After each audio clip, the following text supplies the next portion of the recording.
say good morning everyone and welcome to our webinar called Let's Call a Truce.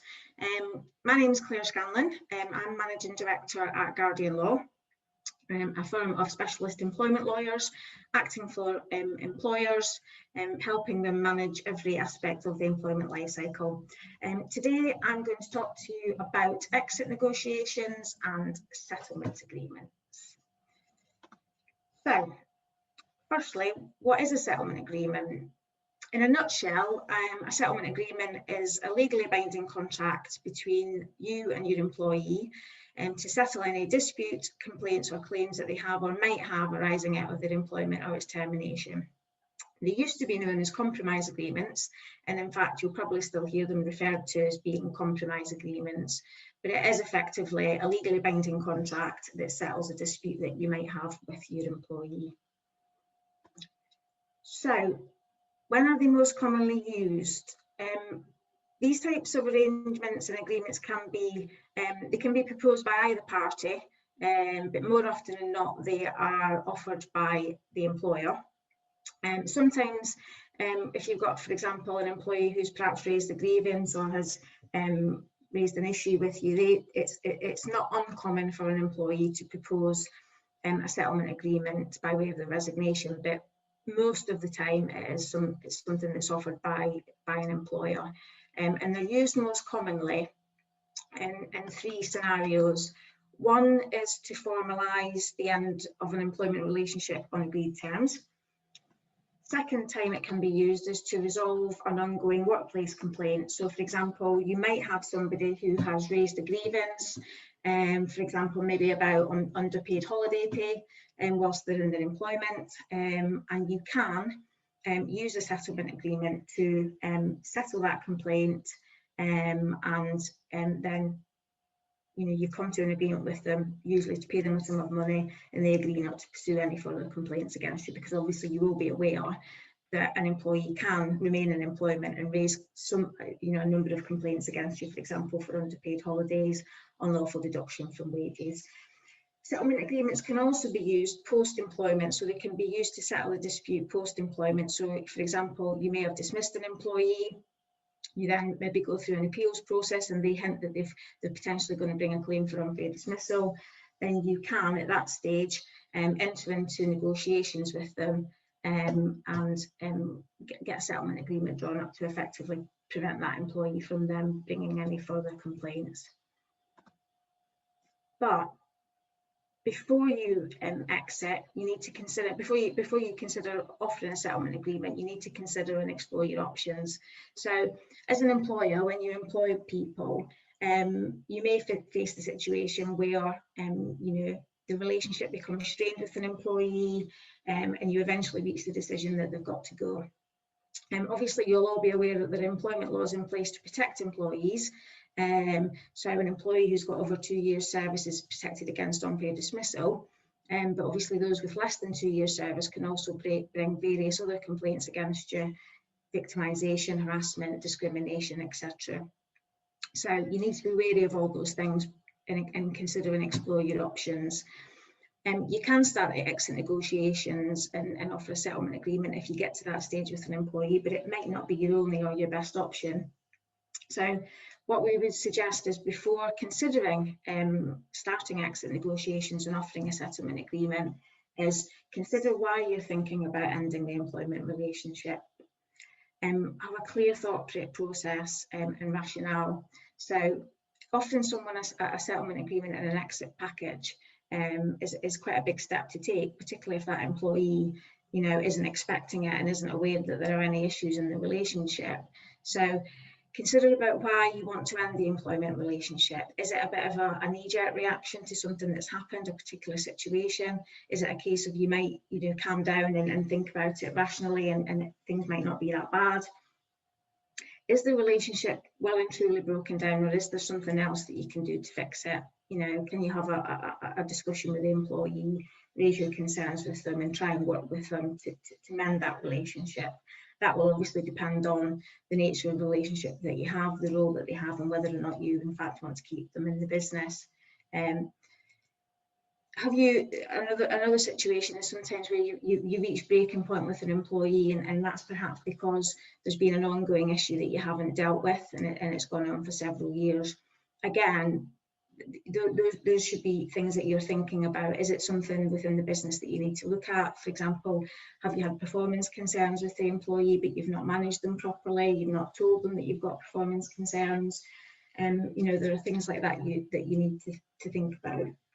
Also consider, you know, how important that employee is to the business. Do you need them longer term? Is there another way that you can deal with the issue?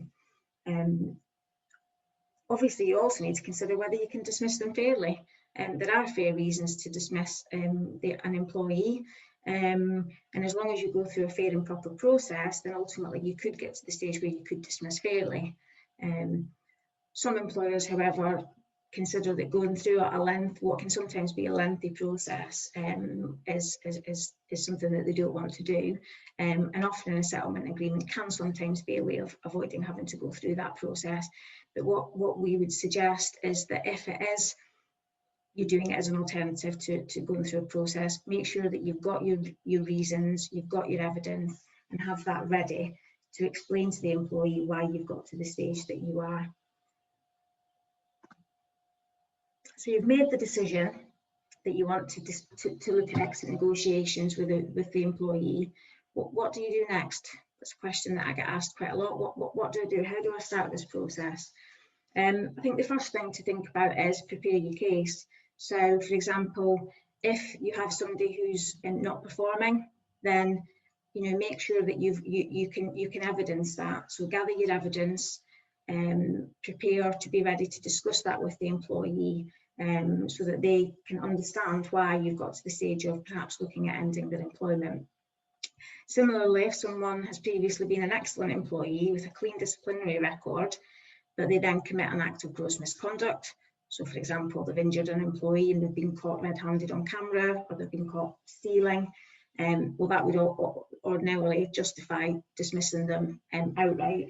But sometimes you may want to investigate that matter and invite them to a disciplinary before you make them an offer to accept their resignation and pay them in lieu of their notice instead of proceeding with a disciplinary.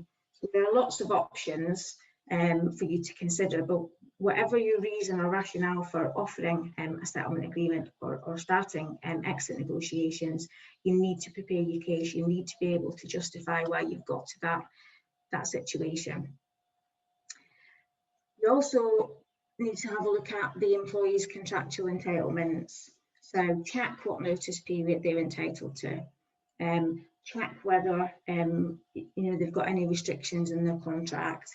Have you got a right to pay them in lieu of their notice? Things like that, because they will all influence the terms of the offer that you make. Think about things like, when will you want the employee to go? Will you need them to complete a handover, for example? So these are all things that you need to think about before you start the discussion with the employee. Also need to think about workload and responsibilities. So, if the employee does end up accepting your offer, who will take over the work that they're doing? Have you got somebody already in place? Is that something you need to think about before you start this discussion?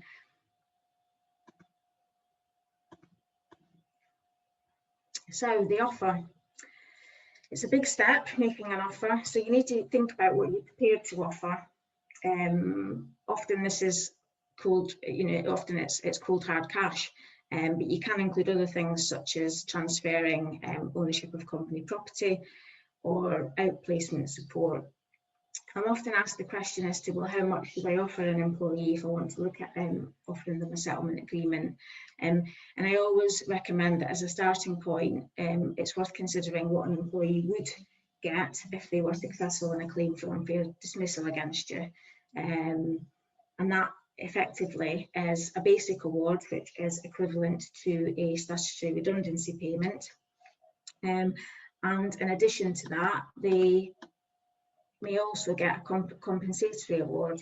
So that is what a tribunal award for an employee's ongoing losses. So effectively it's their net loss of pay for the period that they're unemployed.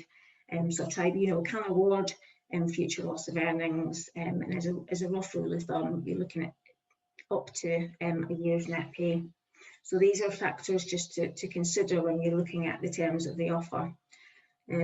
It's also useful to think about what will happen to the notice pay.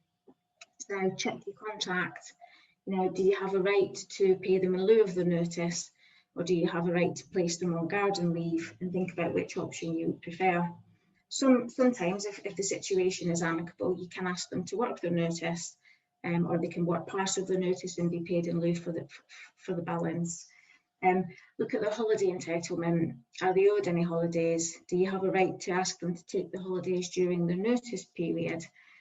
So those are also things that you need to factor in. Also think about benefits. Would they be entitled to any benefits if their employment hadn't terminated? Things like bonuses and health insurance, enhanced pension benefits. So these are all things that you need to think about when deciding what the terms of the offer will be.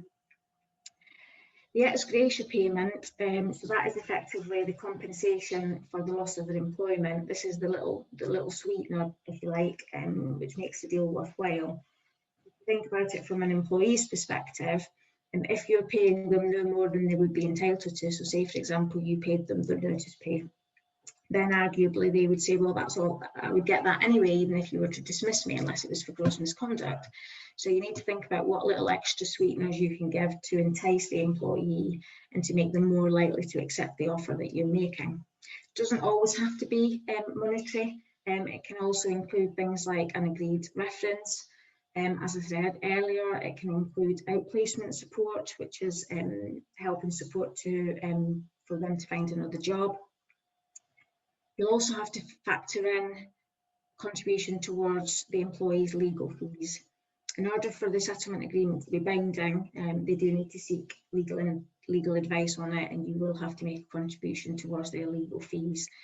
That can range from anywhere from £350 to 500, 600, depending on the nature of the employee's role and the complexities of the agreement. So I think before you sort of proceed with discussing it with the employee, just think about what you're going to offer, what extras you're going to offer, if any, and have that information ready. But one thing to bear in mind is be prepared to negotiate. The employee may or may not accept your first offer, so it's often useful to kind of have a rough idea in mind as to what you're willing to negotiate on. So after you've considered that this is the right route for you, and you've thought about what the offer looks like, then what's the process? How do you start the exit negotiations with the employee?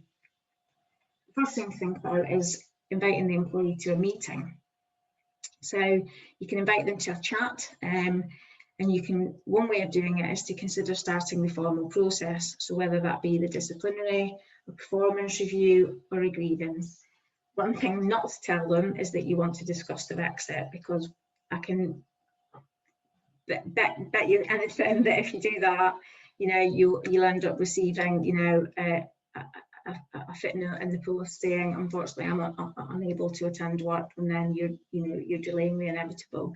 So never ever tell them that you want to discuss their exit. You can just say to them, I want to have a chat about how things are going, or sometimes it's often a good idea to consider starting the formal process. So you can invite them to a meeting to say, I want to discuss your performance with you, and start going through that with them. At that stage, then you can opt to have the conversation with them. So it's often a good idea to think about how you're going to get them to the meeting. You also need to think about things like where you're going to have the meeting. So the location can be quite key. Are you going to have it at the offices, at your workplace, or are you going to have it in a neutral location? The timing of the meeting is also quite important. You may want to have it at the end of the day. There's less people around, or you may want to have it first thing in the morning. So just think about when you're going to have that conversation with them. That's really important. Also think about what's going to happen after the meeting. So You know, are you going to be sending the employee home on paid leave? Are you going to be asking them to consider, are you going to be asking them to carry on working? So these are all things that you really need to think about, because you will be asked that by the employee in the meeting. They will say to you, well, what happens next? So it's really good if you can prepare for that before you have the meeting. So the meeting itself, without prejudice or protected conversation. So what does that mean? These terms are often bandied about when it comes to settlement agreements. They're effectively terms that, when used correctly, make the conversation that you have with the employee off the record, so that the employee can't refer to it later in litigation if it all goes wrong. So historically, employers would have without prejudice conversations with employees to try and settle issues like this, and to offer settlement agreements or compromise agreements, as they once were.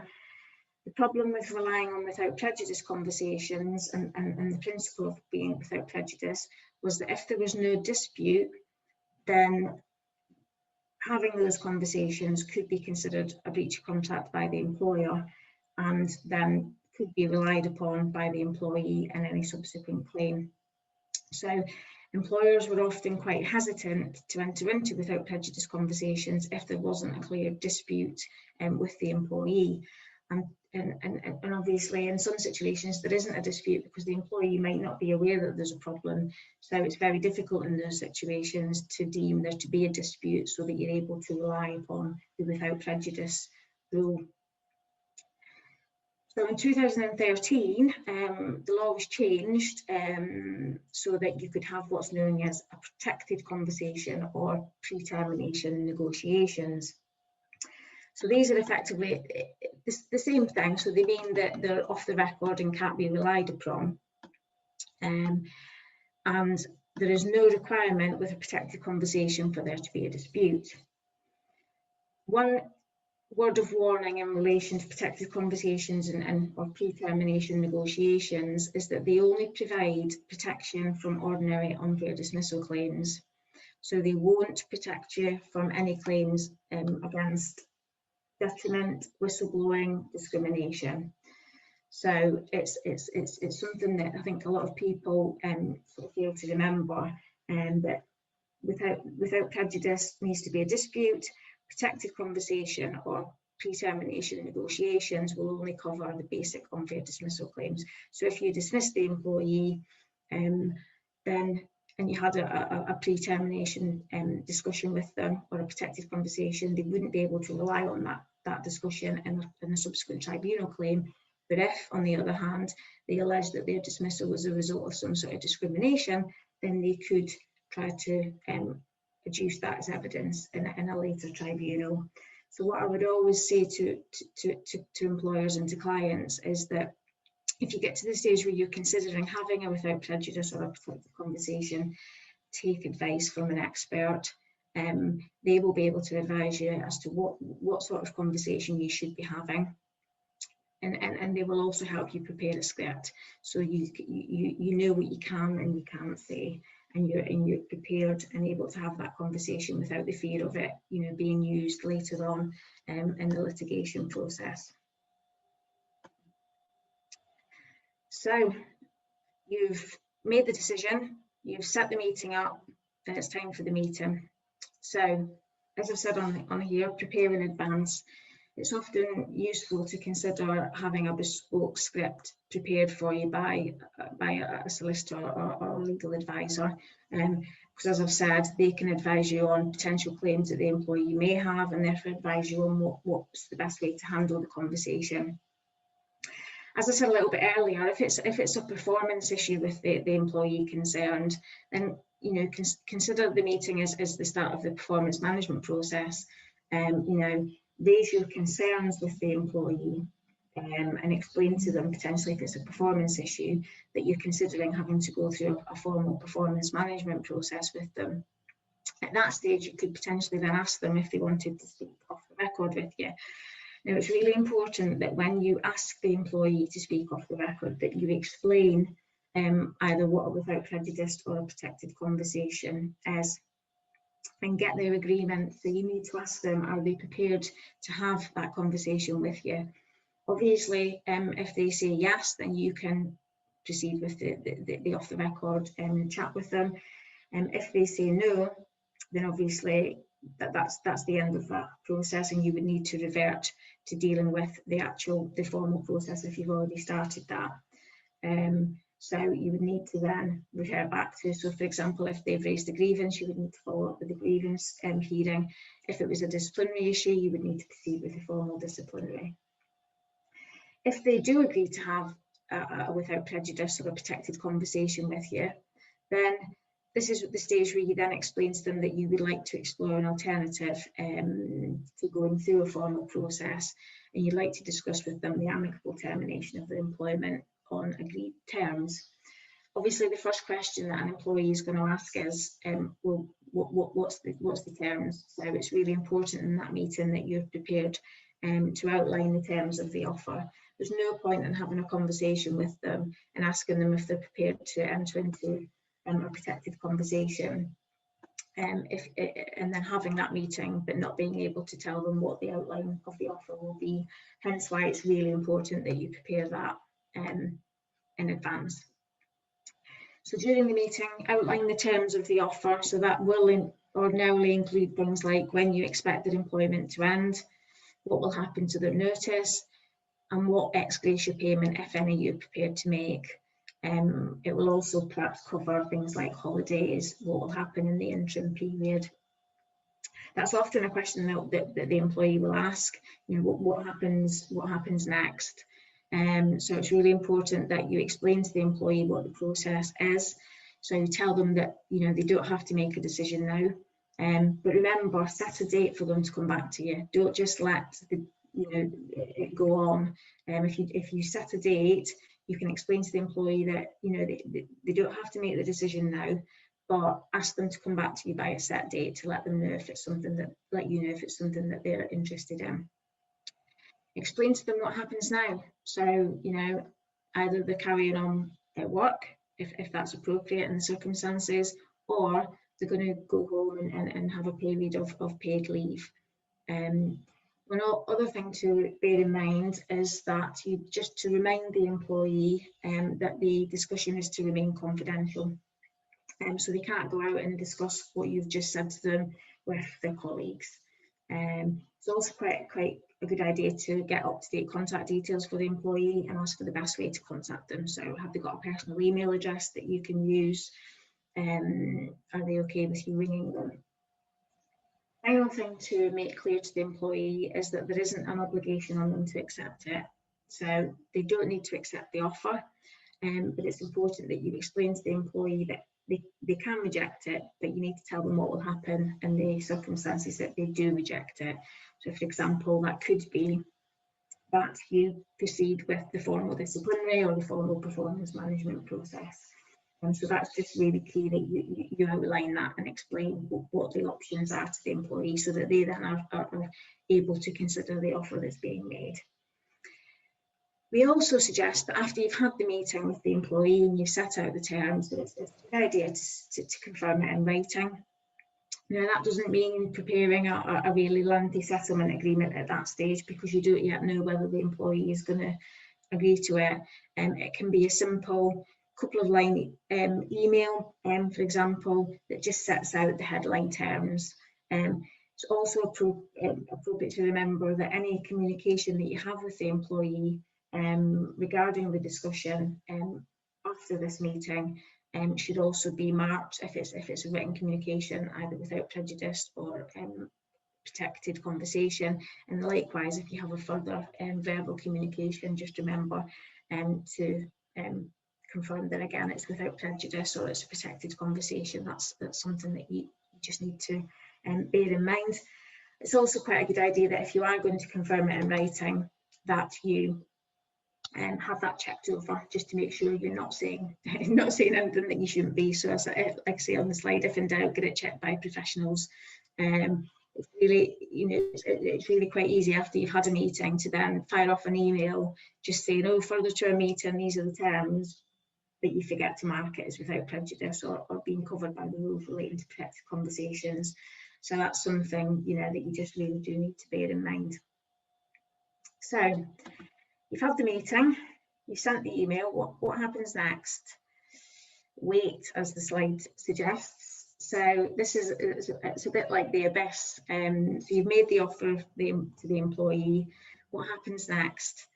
As you can see on the slide, ACAS guidance suggests that employees should be given 10 days to consider a settlement offer.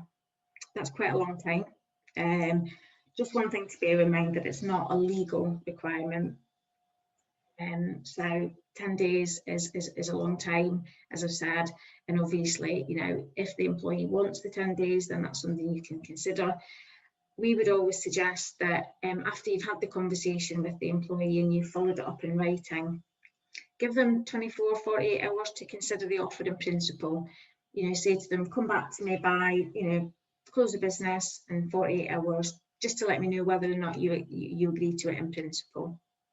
If at that stage they're then open to an agreed exit, you can then start the process of having the formal agreement drawn up, and they can then have the time that they need to take the advice on it. Whilst you're waiting, it's important that you also take steps to manage what happens carefully, just in case the employee doesn't accept the offer, because you need to maintain sort of an amicable relationship with the employee, and you need to obviously protect your business as well. So, as I said earlier, consider allowing them a period of paid leave whilst they consider the terms of the offer. What's also important to think about is what's going to happen when we are considering the offer. So who's going to carry out the work? What are you going to tell their colleagues? It may be something that you want to agree with the employee. So are they okay with you telling the colleagues they're on holiday or they're on leave? So that's something that you need to think about and perhaps discuss with them. Also think about who's going to deal with the work that they would ordinarily do. Have you got somebody to cover that? Think about things like, will you need to restrict their access to your computer systems? Now that's obviously quite a big step to take, and if that is something that you are considering, then again I would suggest that you take some advice on that as to how you would manage that and explain that to the employee. So there are other things that you need to think about whilst you're waiting for them to come back to you. Step 5, the negotiation. So be prepared to negotiate, and that's either before you've drawn up an agreement or afterwards once a solicitor is involved. Sometimes you'll make the offer to the employee, and they may during the meeting say, yep, that sounds great, yep, and then they go home and they think about it and they speak to their family or their partner, spouse, and you then get an email back or a phone call to say, no, I'm not accepting it, I don't think it's enough. That's why I said earlier, it's really important at the outset to think about things, think about what will happen if they reject your offer. Is there anything that you're willing to negotiate on? Have you got a little bit more money that you're able or willing to offer them as an incentive to accept it? Is there something that's not money that you can offer? You know, can you allow them to keep their company laptop, for example, or their mobile phone? Or I would say 9 times out of 10, the things that the employee wants to negotiate is the monetary element of it. So it's a really good idea to think about that at the outset and have a figure in mind, if you like, that you're able to negotiate up to. Likewise, it can sometimes happen where the employee will come to you and say, yeah, I accept the terms of the offer. You then draw the settlement agreement and send it to them. They go and see the solicitor, and the negotiation process starts all over again because the solicitors advised them that you're not paying them enough. If you do get into that situation, then I would always recommend that you seek legal advice to protect your position and the business's position. And it's often a good idea that if you do get into that situation, that both sides solicitors sort of go through the negotiation process and hopefully come to some sort of amicable resolution. But it's often useful just to bear that in mind, that you may have to get into some sort of negotiation with them on the terms of the offer. So settlement agreement. So I'm often asked the question, oh, well, they've agreed to take those terms that I've offered, so can I not just pay them that and then off we go? And I'm often asked, well, why do we need a formal settlement agreement? So the simple answer is, without a formal settlement agreement, the employee could take the money, go off, and then submit some sort of claim against you, whether that be in the court or the tribunal. So the settlement agreement provides you with comfort that in exchange for the terms that you've offered, the employee will not make any claims against you arising from their employment or its termination. So the settlement agreement is effectively full and final settlement of the matter. So it provides you with that peace of mind that you won't face future litigation from the employee. Without that agreement, then there is still the risk that that employee, for whatever reason, decides, you know, they still want to try and see if they can pursue some sort of complaint against you. So it's always really, really important that you formalise the terms of the offer by way of a settlement agreement. So the formalities. So settlement agreements are not a document that you can go on Google and download. Well, I'm sure you probably can, but I would advise against doing that. There are certain formalities that need to be in place for a settlement agreement to be valid, and certain conditions must be met. And if any of the formalities are missing, then, you know, even if it's signed and dated by both parties, it would be deemed to be not valid and not binding, and would mean that the employee could potentially bring a claim. So the conditions that must be met are the following. So the agreement must be in writing. The agreement must relate to a particular complaint or particular proceedings. So that's quite an important one. So you'll probably have seen settlement agreements, and there's a whole schedule of complaints that the employee has or potentially may have against an employer, and that's why they're in there. So that's one key element. The next one is that the employee must have received legal advice from a relevant independent advisor on the terms and effect of the agreement, and in particular on its effect on their ability to pursue complaints before an employment tribunal. So again, I'm often asked the question, well, the employee is happy to sign it, do they need to go and see a solicitor? And in short, the answer is yes, they do. In order for it to be a valid and binding agreement, they need to take that independent advice. You'll also probably have, if you've seen a settlement agreement, will see that attached to the agreement is what's called an advisor's certificate. So that is a certificate that's signed by the employee's advisor to say that they are in fact an independent advisor and that they have advised the individual employee on the terms and effect of the agreement. The advisor also needs to confirm that they have a current contract of insurance or professional indemnity insurance, and that's to cover them in the risk of a claim by the employee against them in respect of the advice that they've given. The agreement also needs to identify the advisor, and it also needs to state that the conditions regulating settlement agreements and the relevant statutory provisions have been satisfied. So those are the mandatory requirements of an agreement. And unless they're in there, you've got no valid and binding agreement. So the content of a settlement agreement, as I said earlier, it's tempting if you've used a settlement agreement in the past to just think, well, I'll just use that. I'll just change the employee's name and the notice period and the money. And as I've said there, it's not a one size fits all. So other than the mandatory terms that need to be included in an agreement, it really is open to the parties to agree the terms of it. Obviously, the employee is going to be particularly concerned regarding, as I said earlier, the ex gratia payment and what's going to happen to their notice payment, things like that, their holidays. But other than that, the parties can agree whatever terms that they want, if you like. And it's really key that you have the agreement drafted so that it's bespoke and it fits the particular circumstances. So, for example, you may have someone who has got access to confidential company information that if leaked or if they took that with them could cause quite significant damage to your business. So in the agreement, you may want to just beef up your confidentiality provisions. You also may want to specifically sort of set out what you deem to be company confidential information, and insert clauses in there that mean that all that information must be returned to the company on termination. And also you could consider a clause that says that they must delete it irretrievably from any personal devices that they may hold. So there are lots of things that you need to think about in terms of the agreement that are not standard, if you like. Other things that you may want to consider are things like post-termination restrictions.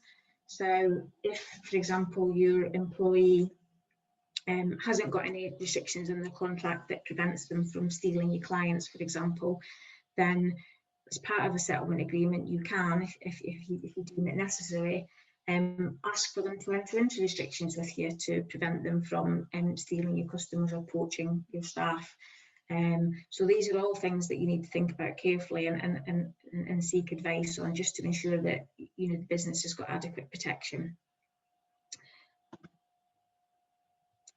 So deal or no deal. So until the agreement is signed and dated by both parties, there is no deal. So until that point, one key thing to remember is keep it confidential. Unfortunately, I've had experiences in the past where employers have thought that the deal is done and have started telling people that the employee is left, and then the deal's fallen through for whatever reason. That ends up in a really, really messy situation. So until that agreement is signed, then the fewer people that know about it within the business, the better. So keep it confidential. So in addition to reminding the employee to keep it confidential, then just remember that internally, likewise, that applies. So it's something that needs to be kept to a minimum in terms of who you discuss it with within the business. And as I've said there, be prepared to negotiate either on some of the terms or the wording of the agreement. There's often times where we'll prepare a draft agreement and send it over, and the employee solicitor will come back and ask for amendments.